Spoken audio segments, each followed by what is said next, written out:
Baik, Assalamualaikum warahmatullahi wabarakatuh. Bertemu lagi kita pada minggu kedua atau pertemuan yang kedua, mata kuliah Hukum Lingkungan dan Perindustrian. Seperti yang sudah saya jelaskan pada pertemuan kita di minggu yang pertama, bahwa penegakan hukum berdasarkan Undang-Undang Nomor 32 2009 ada dua macam. Ada yang bersifat preventif dan ada yang bersifat represif. Nah, penegakan hukum baik yang bersifat preventif dan represif ini ada ada 3 jenis, bahwa ada penegakan hukum dalam bidang administrasi, ada penegakan hukum yang bersifat hukum perdata, dan penegakan hukum yang bersifat pidana. Nah, minggu yang lalu sudah saya jelaskan bahwa penegakan hukum yang bersifat preventif dalam bidang hukum administrasi.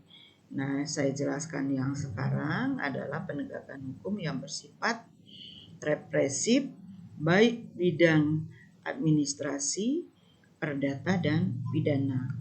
Nah, kita lihat bahwa sanksi administrasi. Jadi artinya bahwa penegakan hukum yang bersifat represif itu merupakan sanksi. Sanksi kenapa diberikan sanksi? Karena telah melakukan pelanggaran terhadap peraturan perundang-undangan, khususnya Undang-Undang Nomor 32 2009 dalam rangka pemanfaatan sumber daya alam.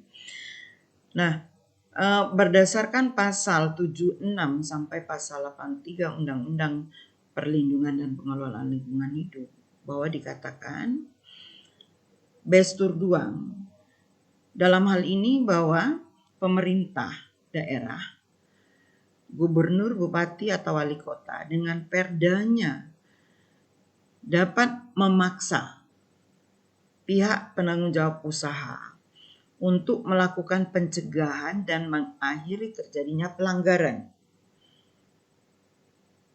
Kemudian dengan kekuasaan juga bahwa pemerintah daerah dapat memaksa penanggung jawab usaha untuk menanggulangi akibat yang ditimbulkan.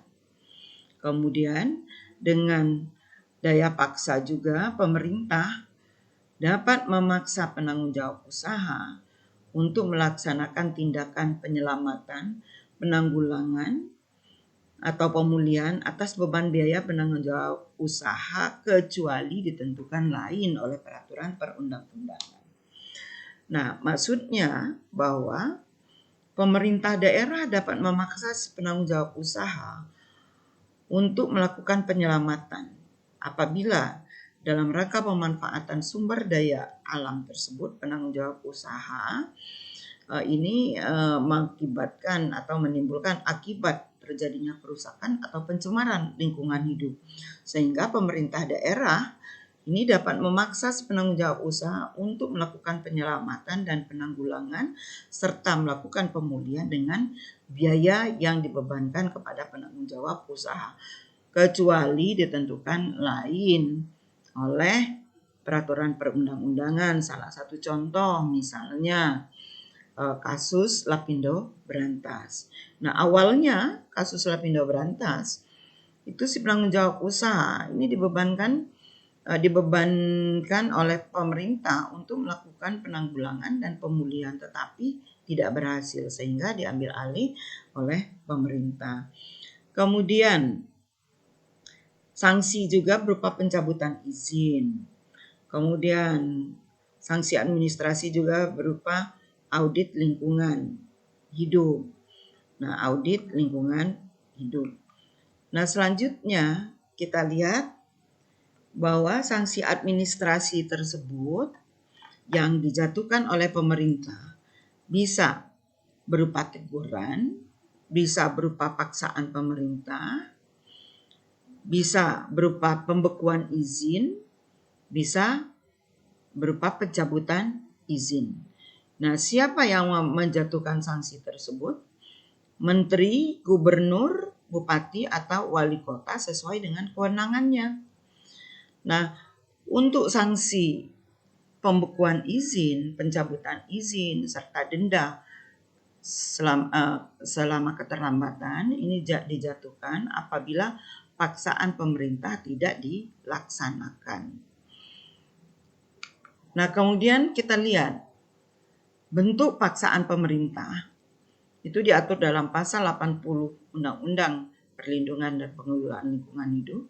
Yang pertama adalah penghentian sementara kegiatan produksi. Penghentian sementara kegiatan produksi. Yang kedua, pemindahan sarana produksi. Ketiga, penutupan saluran pembuangan air limbah atau emisi. Dan keempat, pembongkaran. Dan kelima, penyitaan. Keenam, penghentian sementara seluruh kegiatan. Dan ketujuh, tindakan lain untuk menghentikan pelanggaran dan pemulihan lingkungan hidup. Nah, paksaan pemerintah ini dijatuhkan tanpa didahului oleh teguran apabila pelanggaran menimbulkan ancaman yang sangat serius bagi manusia dan lingkungan hidup. Kemudian dampaknya lebih besar dan lebih luas.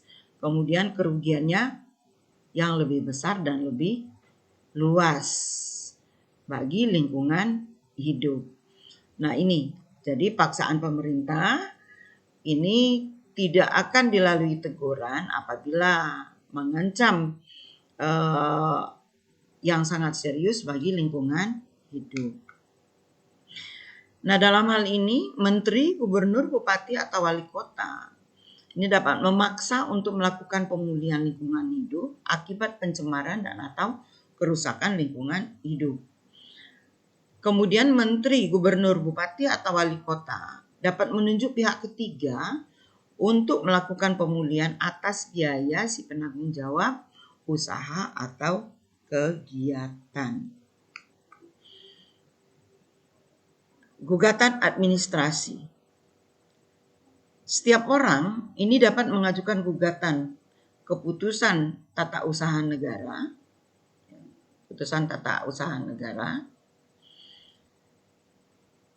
yaitu